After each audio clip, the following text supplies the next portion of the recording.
When you work remotely, your mind is naturally going to start being overcritical about the work that you're doing. And because you're not surrounded by colleagues, it's also very difficult to keep yourself accountable. So during this time, you need to really help yourself manage your expectations and manage your workload as best as you can. So this refers back to point number one again, over communication. Communicate with your manager, communicate with your team and your co-workers, and make sure you know what is expected of you. What's expected of you today, tomorrow, for the rest of the week. And don't be afraid of having open conversations with your team. At Everymind at Work, we really focus on normalizing those difficult conversations. And this is a really important time to try and put that into practice. If you are struggling at any point with working from home for any reason, then don't be ashamed of speaking to someone within your team or speaking to someone within your company and trying to address those concerns early on. When you have clear expectations of what you need to do every single day, it's going to remove a lot of the fear, a lot of the anxiety, and also a lot of the self-judgment. And when it comes to your workload, it's very easy to wake up in the morning and write down a huge to-do list of every task that we need to do, because when we work from home, it feels like we have the whole day in front of us. But working from home can come with a lot of distractions. So adding a huge to-do list can cause a lot of anxiety, can cause a lot of pressure. So it's really important that you try and prioritize the main tasks first. Prioritize the main tasks, make sure they're in alignment with the expectations that's been set of you, and that's going to really help with the productivity, but also it's going to help reduce the anxiety and the stress. And with your TED Talk, you know, it's an amazing TED Talk, and you speak about the children and autism and how we look at autism, and you talk about the spectrum. Can you kind of elaborate on that as well? I have very strong views on not just people with different brain wiring, but also people with different body functions. I hate the word disabled. I hate it, because to disable something is to render it useless, and I've yet to meet a person in a wheelchair or with mental health issues who's useless. I just haven't met one, so I hate that word. But I think what we're only starting to understand, and we've got a long way to go, is that actually mankind needs people who think differently. And actually we all think differently, because my brain doesn't work the same as yours or anyone else's. So actually, I say to people sometimes who talk about neurotypical people, I say, well, can you introduce me to a person who is neurotypical? And they'll go, well, then they'll say, well, okay, so do they think the same way you do? Because we're generalising. And you can't generalise, because we're all so different. So what we need to understand is that people with neurodivergent brains, so whether you're talking about autism or dyslexia or bipolar or schizophrenia, it doesn't matter. If you look back historically, a lot of these people have done incredible things for mankind. And we wouldn't be where we are now if it wasn't for people with very different brain settings, if you like. So we really do have to start thinking about people in a different way and looking at them for the assets they are and not the things they lack, because so many people get sidelined, especially autistic children get sidelined because people see their limitations, not their strengths. And we have to stop that. We have to start seeing what strengths people have, whatever their challenge may be, because we're losing out on a huge resource by not recognising that that person may not think the same as me, and he may not be as socially aware as I am, but his brain is incredible at seeing patterns. So how can we utilise that and help him to feel worthwhile, but also society benefits as well?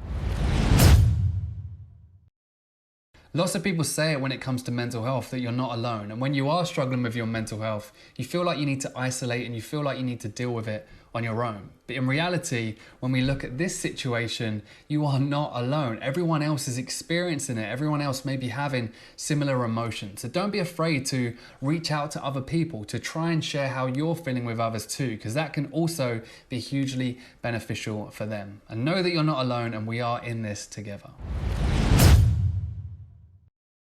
A couple of people that you've done work with have also spoken about the work you've done around sleep. Yeah. And one of the things you said about your story is that you were sleeping a lot, but you was always sort of tired. Yeah, absolutely. Can you kind of elaborate on that a little bit and how sort of sleep impacts how we feel at work as well? Yeah, absolutely. Sleep is key. Stress and sleep are the two things that people should look at before they worry about food or exercise or anything else. Because if you are tired, you will not eat properly because you're going to be craving those sugary foods, and you're also going to be less likely to exercise. So when it comes to sleep, it is the body's life support system. Ultimately, Mother Nature should have made it extinct, because when you're asleep, you are not protecting your young, hunting for food or reproducing. So it goes against everything that Mother Nature does for us. And yet, sort of, we spend a third of our life doing it. It's absolutely kind of one of the key things for most chronic diseases. So actually, Alzheimer's kicks in 30 years before you get a single symptom. And lack of sleep is a significant sort of cause of Alzheimer's.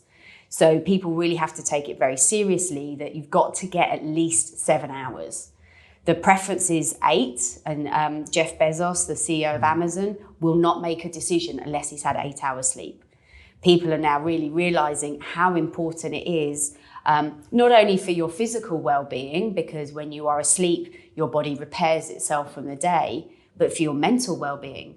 We all know what it's like when you've had a late night, or you've had to get up early to go on holiday or something, and you just feel terrible. Yeah. Or parents with young children, sort of, it's obviously very difficult for them because they're just trying to grab sleep where they can.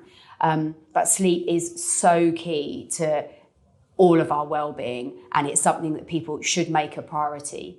And if people are saying, I haven't got time, that's often saying it's not a priority. Yeah. And if you start to look at how much time you maybe spend on your phone in an evening, then maybe you could get to bed 15 minutes earlier. Yeah. So it's about working backwards and going, okay, if I have to be up at 7 in the morning and I need 8 hours sleep, I need to be asleep by 11. So maybe I should get in bed at 10:30. Having that nighttime sort of routine, it's your sleep hygiene, so that everything is in place for you to have the best night's sleep you can. With that nighttime routine as well, is there anything else that you kind of recommend? I remember I think I read somewhere that when you've got kids, you put them to bed by giving them a bath, putting them in pajamas, making them comfortable, reading them a story, slowly getting them to bed. Yep. And then when you're an adult, you literally just drop your clothes, you jump in bed, and then that's your nighttime routine. Yeah. So completely. do you recommend anything before bed that can maybe help? Basically exactly what you do with your children. Wind down. And that is it. It's sort of, if you've had a heavy meal or a spicy meal, or you've had a lot of caffeine or a lot of alcohol, or you've done a really high intensity gym workout before bed, it's going to impact your sleep. So it's about giving yourself the best chance, having a dark room, having the temperature low enough, because your body temperature needs to drop for you to get into the deep sleep. You can use some sort of lavender. Lavender is a very good sort of essential oil for calming and helping sleep. You can use sleep meditation, because that brings you into your deep sleep. So there are lots of different things. One of the big things is also getting off the phones, because the way that our body clock works is it works with the sun. So if you go camping, you normally fall asleep probably about 10 o'clock, and you normally wake up probably about 7, because your body is reacting to sunlight. Whereas by us putting the phones in front of our faces or having bright lights on at home, we're confusing our sleep hormones. So melatonin, which is our sleep hormone, is ready to do its job, but then we confuse it and we put a bright light in our face and it says, oh, maybe it's not time for sleep. So the phones are quite a key thing. You can use kind of the blue light blockers, and there are ways around it. Personally, I think sort of, why don't you read a book? Why don't you have a little cuddle with your partner? Why don't you sort of get yourself in the right mindset for a good night's sleep? Because also it's not just the amount of sleep, it's the quality of sleep.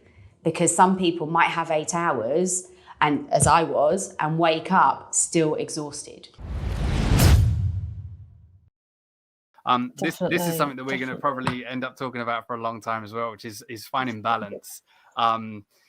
Balance is a massive word, and I'm sure if you asked people around me, they might say, I work too much or whatever it is. But I think balance is so difficult, but balance is key when it comes to, again, having that resilience. The first point, which I think is really key, is like you say, having that purpose in your life is really important. And I believe that when we struggle to find meaning in what we're doing, we struggle to find meaning in continuing and, driving forward.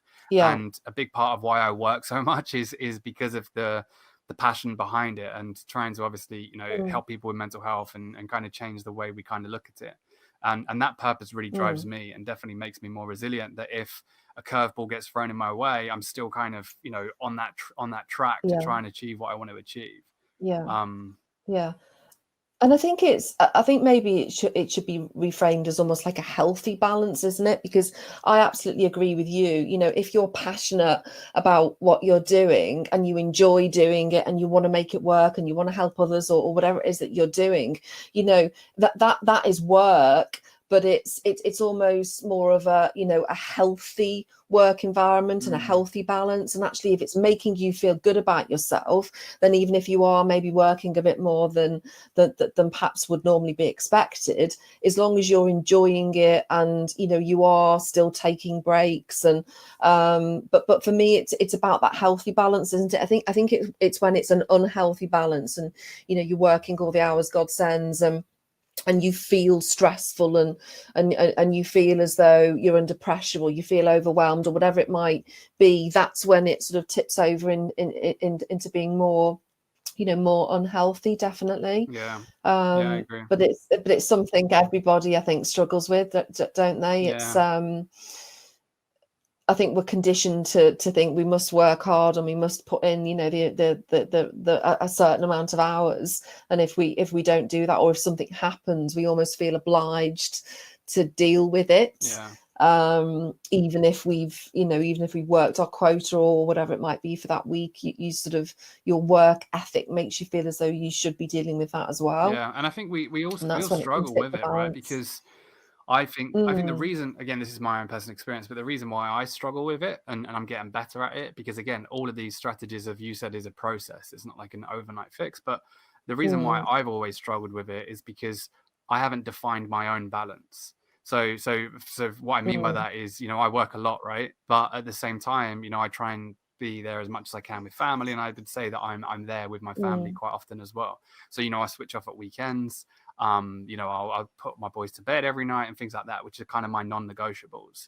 But at the same time, like, I look at other people's balance and I say, is that right? Is that what I should be doing? Like, should I be spending more time with my family?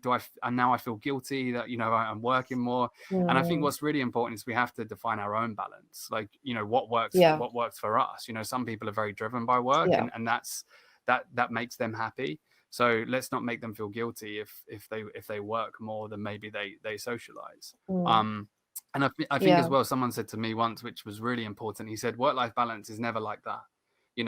Sometimes it's going to be like that, which is like, works here because it has to be. You could have a project going on, or you could have something going on. At the same time, life is here. So family, everyone kind of, doesn't get a lot of attention. But at the same time, as long as you can do that. So now, okay, as I think you've mentioned, scheduling a holiday, or, now work is just less quiet. I'm going to work less. I'm going to spend more time with family. I think that's fine. It's never going to be like that. I don't believe it's always going to be never like that. No. But it's and it's fitting in everything else, isn't it? Have we got the wheel of life? Have we? Exactly. On our next this is slide, definitely our little exercise. It's a great exercise to do. Has anyone heard of the wheel of life? Yeah.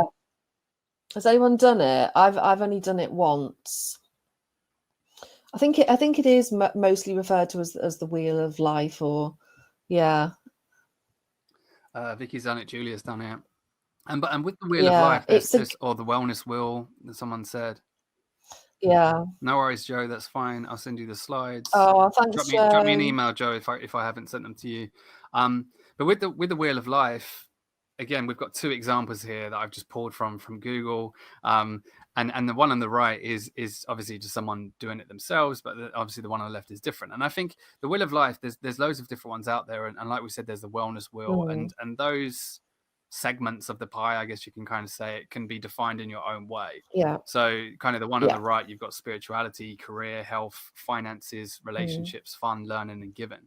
And what you do is you kind of grade yourself out of 10 on each of those areas, and kind of shade in the part of the circle in relation to that score. And then you can kind of almost look at that and say, for the example, the one on the right, oh, I don't give as much, so maybe I need to focus on that area.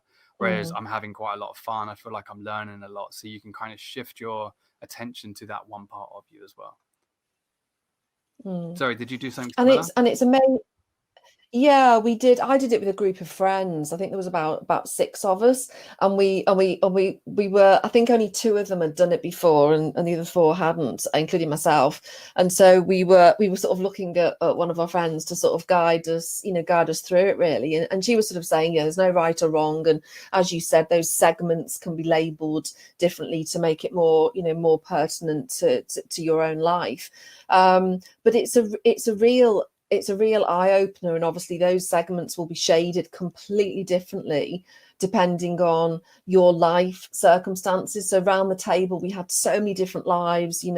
I think everybody had kids apart from me, so obviously they were perhaps struggling with not spending enough quality time with their children. Obviously that wasn't an issue for me, and so you'll get so many differences. But just having that conversation around what makes you score like that, and a load of feelings of guilt came out really, because people were sort of saying, well, I've scored myself really low on that because I think I'm bad at that, or I don't see enough of my family, but then just having that discussion around, but look what you do and look how much time you spend doing this or doing that, and again it was we were all sort of beating ourselves up thinking that we could do much better, when actually when we heard the opinions of others we realized that we weren't doing a bad job after all, and we were just being too hard on ourselves.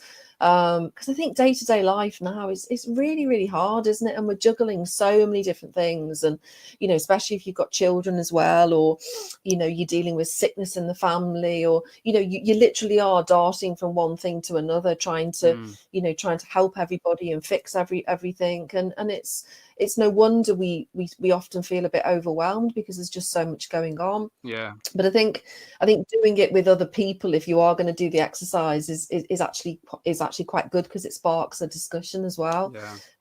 And then you can help each other with solutions. So what we found was, if somebody thought they were really unbalanced in one area, the other members of the group were sort of saying, well, what about this, or what about that, or have you thought about maybe doing this, and it just sparked